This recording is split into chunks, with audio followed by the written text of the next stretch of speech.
Hi, I'm Jackie Tantillo, and this is Should Have Listened to My Mother.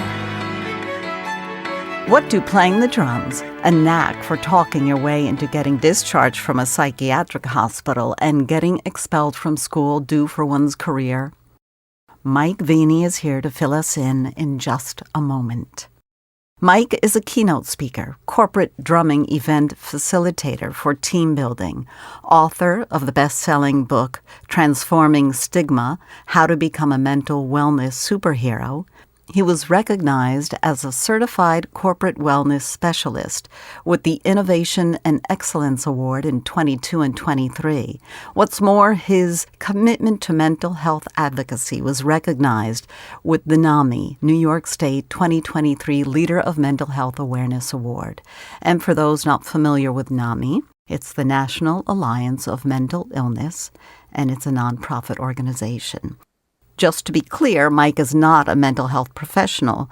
Mike lost his mother to cancer in 2016. However, he's here to share stories of how he put her through the ringer with his mental health struggles. You're shaking your head, yes. Welcome, Mike. It's so nice to have you on Should Have Listened to My Mother. Hi, Jackie, and hello to your listeners out there. This is a really important topic, so I'm so glad that you're joining us. And right out of the gate here, if anyone is ever in crisis, the national phone number is 988. Okay, let's keep that on the back of your head if anyone knows someone that may need some help one day. So your mom's name was Deborah, and I bet it was challenging for your mom if you were struggling with mental well-being, mental health issues. But before we get into that, I want to find out, what was she like? What made her happy? What was her forte in raising you? Well, I'm grateful that I'm having this opportunity because I never really get to talk about my mom. So I feel like this is helping our relationship right now, even though she's passed away. So thank you for this opportunity. I'm so excited that you mentioned that. That's the best. Yeah, she was a lot of personality. I'll just say that. She was full of energy. She was charismatic, and she was a hard worker who really cared about the people that she loved, her family. And she was very committed to us and very protective of us. And she had this smile, a very odd sense of humor where I clearly inherited that, and a way with people that was very charming. And so I think about her spirit all the time, and you can see it in her photos, which I shared some with you. Yeah, they're absolutely beautiful. Where did she grow up?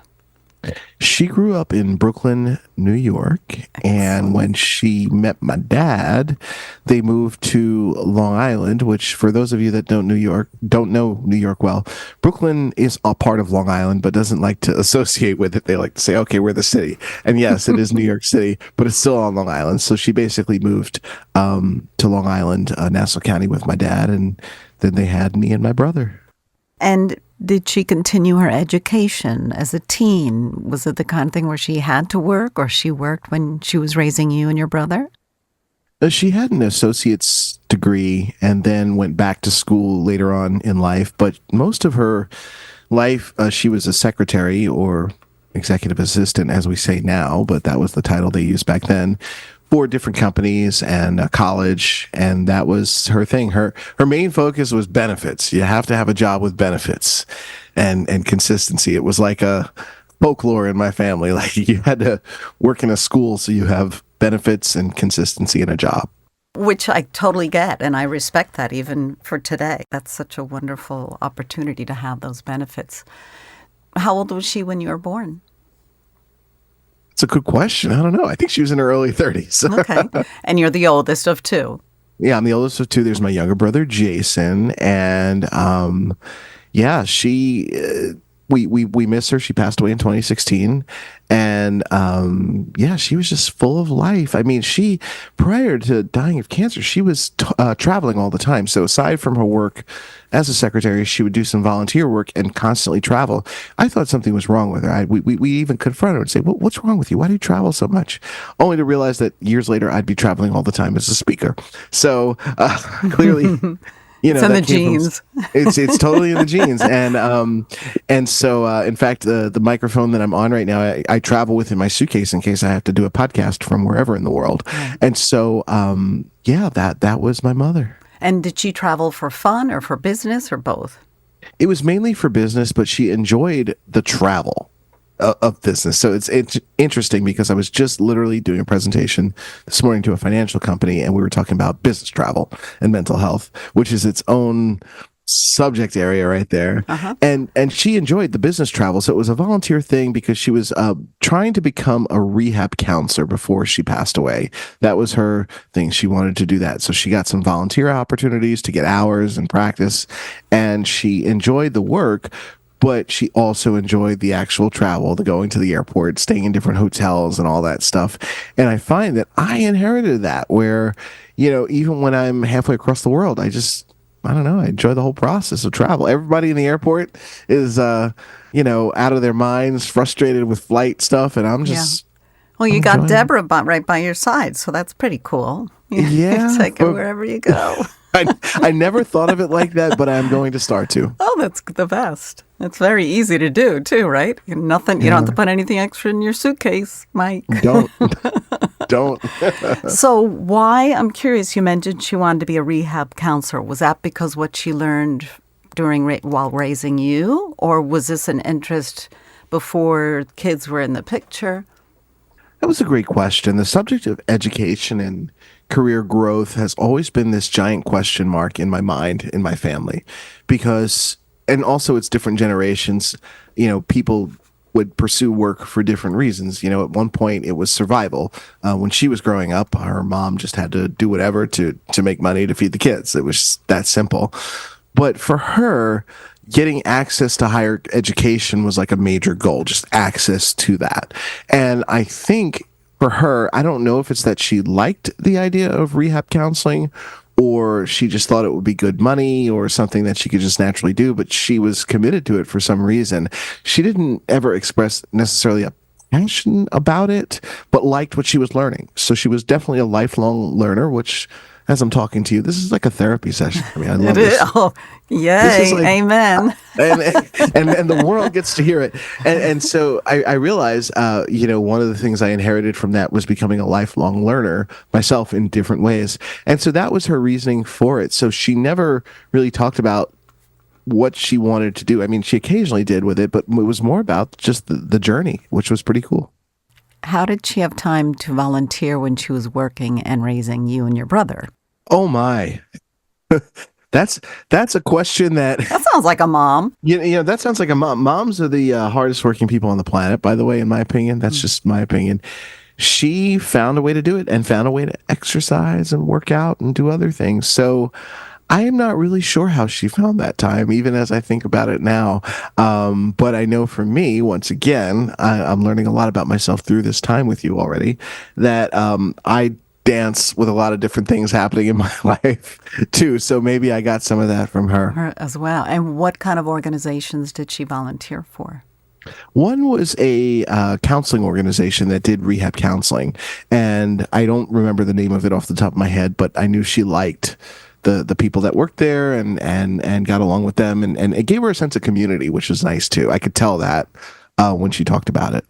For me, it's always nice if you can help someone. You're not looking for accolades or anything in return, but if you could just lend a hand, that can often go further than anything else that one can do. Did she ever open up to you about her long days and or the struggles that other people had, like the people that were in counseling? Did she say, "We are so lucky"? Now you're getting into good territory here, because my mom, it was interesting.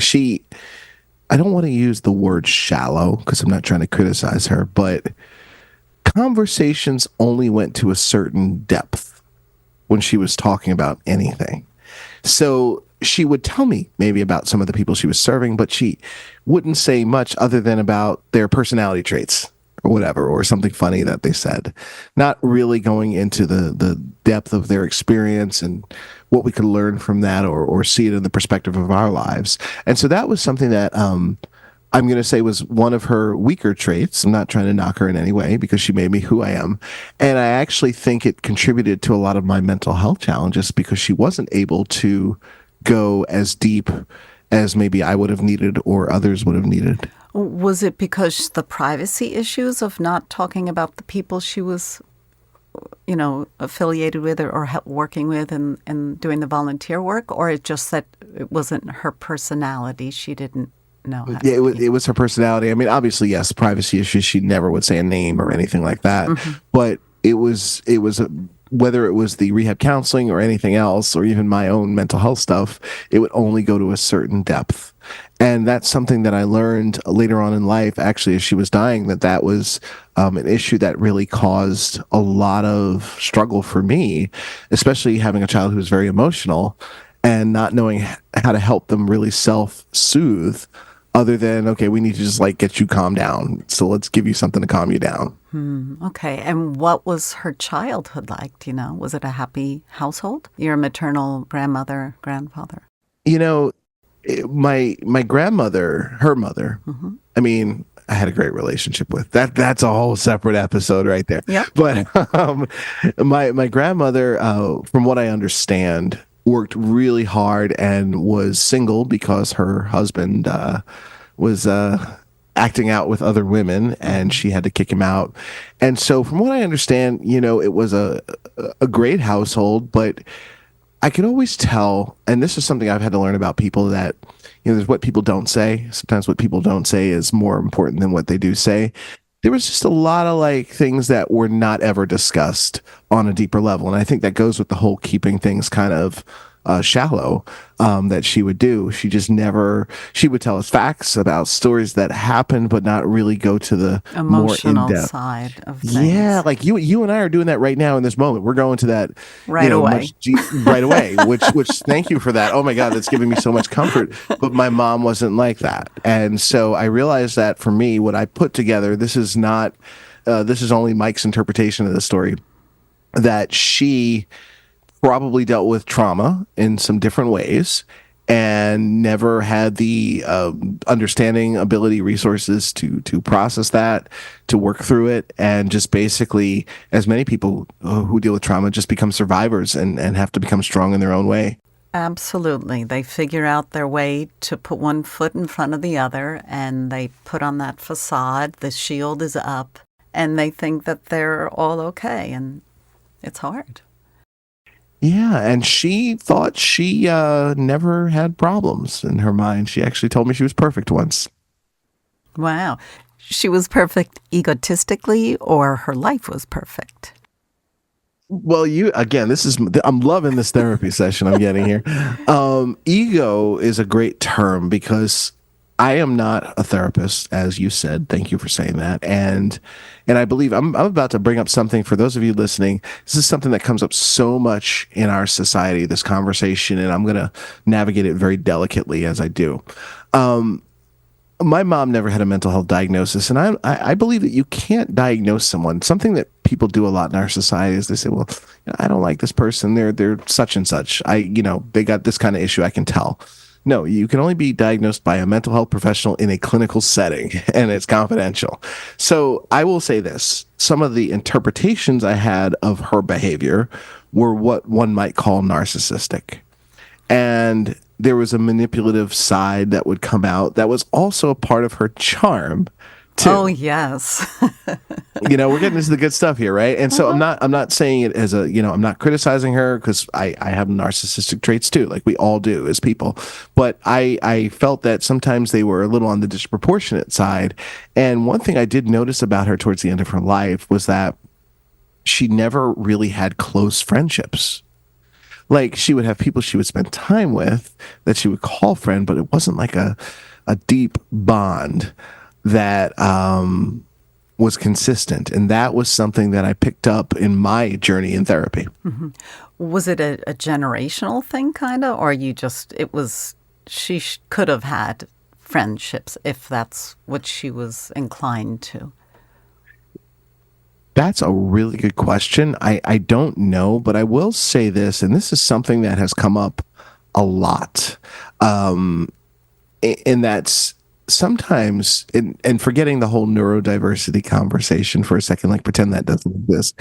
Sure. One of the things that I'm learning a lot about adults is where people lack in social skills, and people with college degrees that are very well educated don't actually have the skills to sometimes really maintain a real relationship with someone. And it's something that I'm just observing more and more. One of the reasons is most of us aren't taught that. We're just not taught that. We're in a society that's all about achievement, getting good grades and doing well and performing well. But to learn how to like nurture relationships, like for example, I had to learn as an adult myself that relationships are built on trust. My mom would talk about relationships in terms of people's quirky personality that she liked, or some crazy thing that she did, or some fun they had together, not in terms of that. So I had to learn that on my own, and I'm still learning it. I should say I have not mastered it. Let me be clear. And so that's one of the reasons I think she wasn't able to do that. And part of me thinks that might be due to what went on in her childhood, whatever that was. Right, because of her experience and what was going on. But I must say kudos to your grandmother for kicking him out. Yeah. That's the inspiration that many, many women need these days. Obviously, your safety is the number one priority. But for back then, because this is 2 generations, that's impressive. So yeah, it's amazing what we used to tolerate and put up with. Sure. And by the way, people 40 years from now are going to be listening to this podcast and saying, what is wrong with them talking about this like that? So it's something that's constantly evolving, but yes, kudos to her. Yeah. Well, women couldn't vote either. So we need these predecessors before us to get us to where we should be. So finish this sentence for me, if you would. This is a story of a woman this is a story of Deborah who is a survivor and who did her best with what she had to give the best to the people that she loved. And although she had imperfections, as do us all, she had some wonderful qualities that made my brother and I who we are. And I have been very lucky to have been successful in my career up to this point. And I attribute so much of that success to traits that I gained from her, lessons that I learned from her, and even feedback that she gave me. Was she your teacher? Was she your idol? A title, if you could give her. Well, I just call her mommy in my head. Well, I love that. But I think one of the lessons I learned through therapy was that, like all of us, I assigned this golden role to her as mother, and she could do no wrong. And so in many ways, for most of my life, she was my idol, my teacher, my mentor, my just everything, and the most important person in my life. And it was the gift of therapy that taught me that, number one, yes, she had amazing qualities, but she also had some challenging qualities.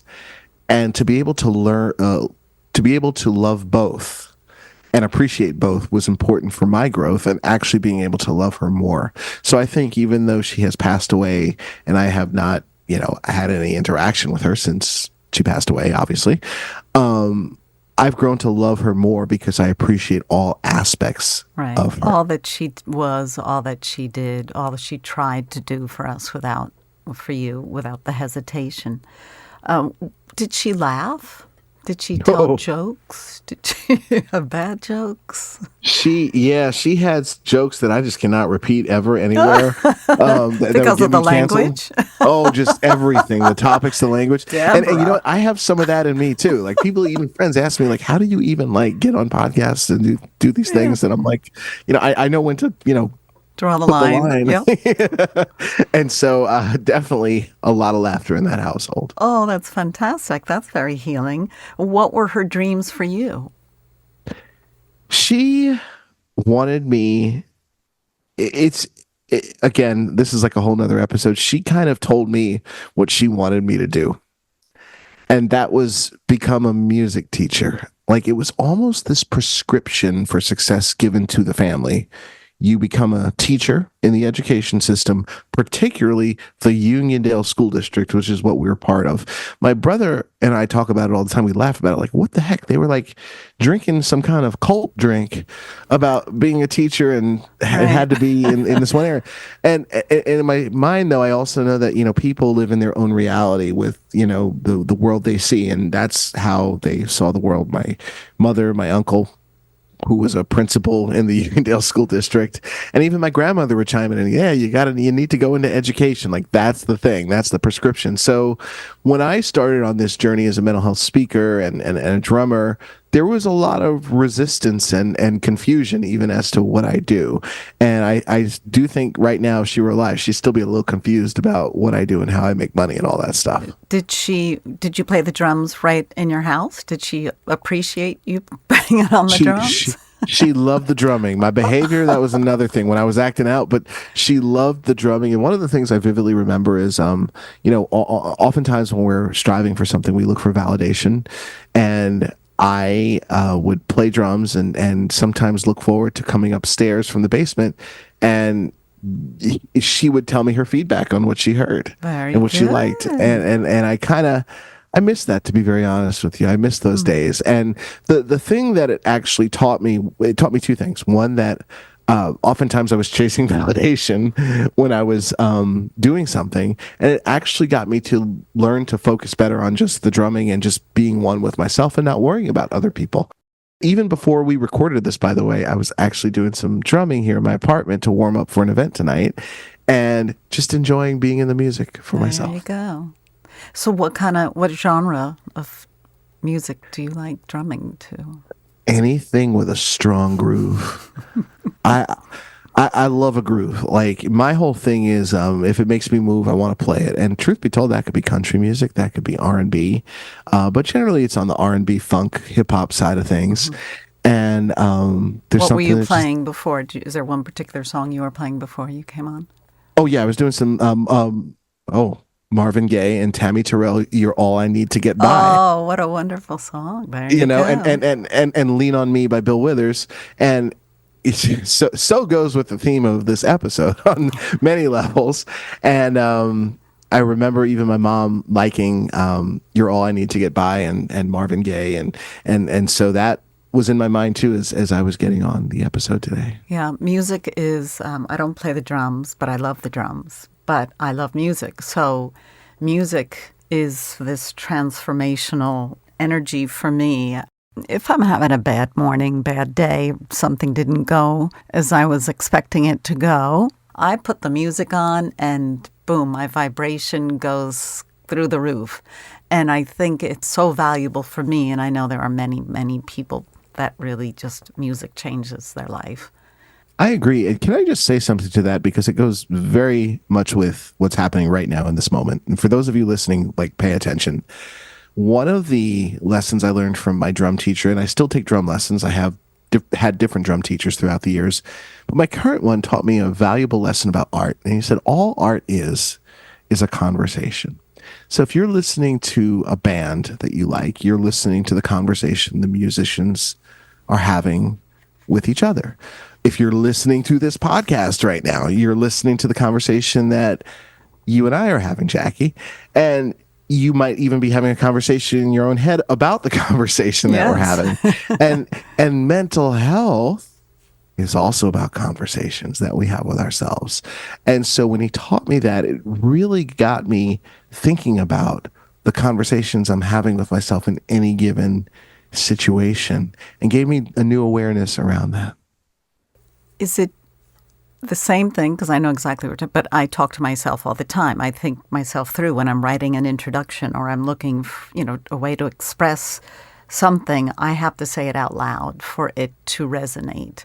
And I think being able to say things out loud where things see the light or they get the oxygen and then they kind of become alive and they take action. And I think that's very empowering for me. Just being able to say something out loud and being able to say something to someone you love, being honest, and even though it might not come out right or they may get mad, just being able to say something out loud is very freeing.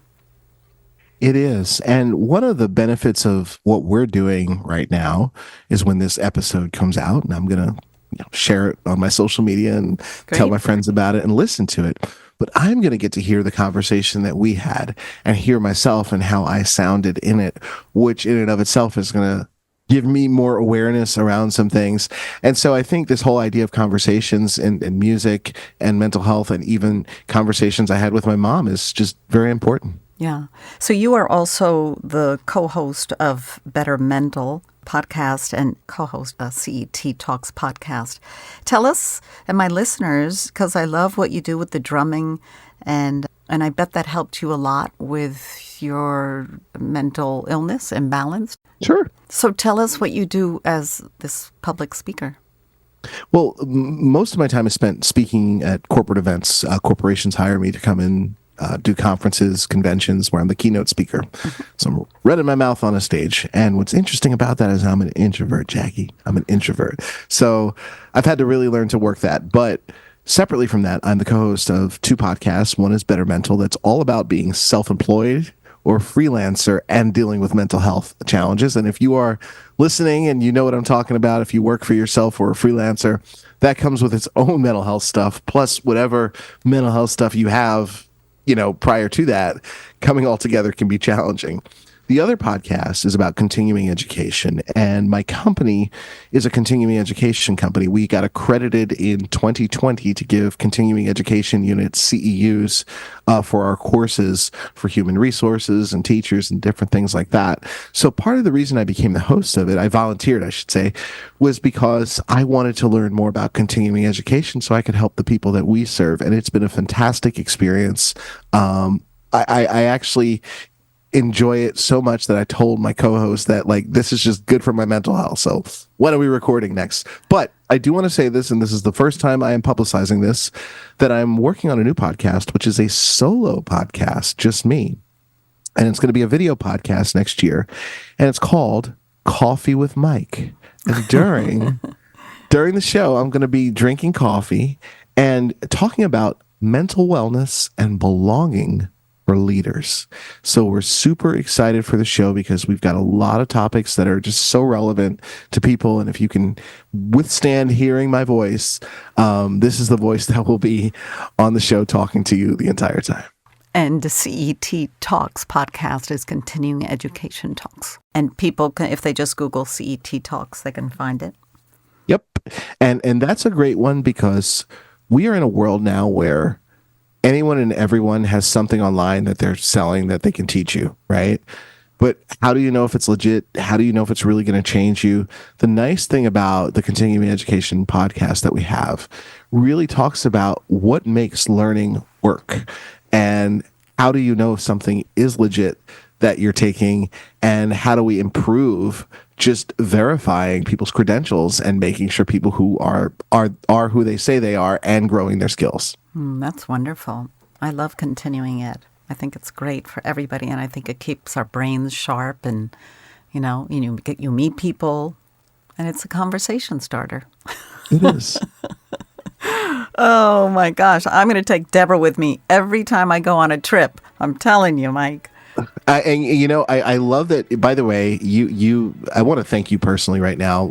I would say this if we stopped recording right now.